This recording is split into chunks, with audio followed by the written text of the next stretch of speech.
What's up, guys? This is Daniel with Midnight Movie Trash. I'm here with Amos Crawley.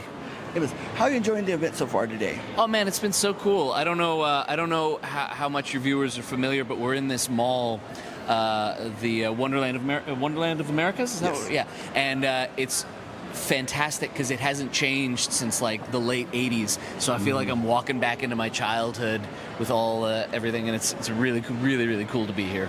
All that's missing is an arcade, and it would be back in the 80s. Yeah, that's right.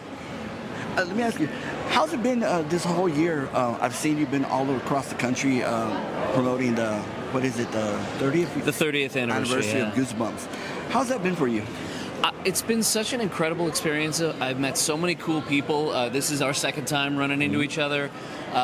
It's been such a joy, and you sort of don't realize always that a job you do might actually end up meaning something to somebody, and the fact that it does means so much to me, and I've been able to reconnect with old friends and make a whole bunch of new friends. And if anyone is lucky enough to get on a circuit like this, I can't recommend it enough.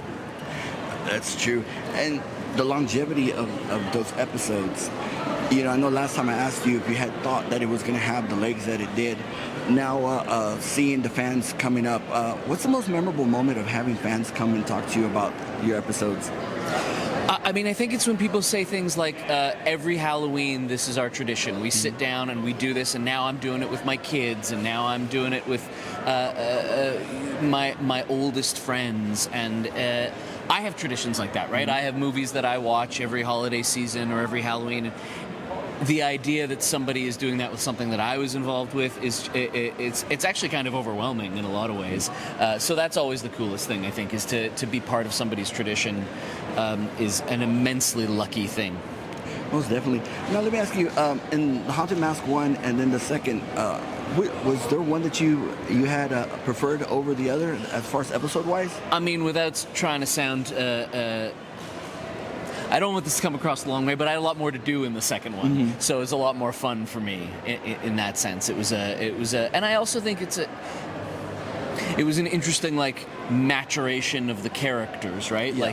It was a real extension of the story that kept a lot of the same thematic ideas rolling, and then was able to explore them a little bit more deeply because we were a little older, and more importantly, I think the audience was a little older.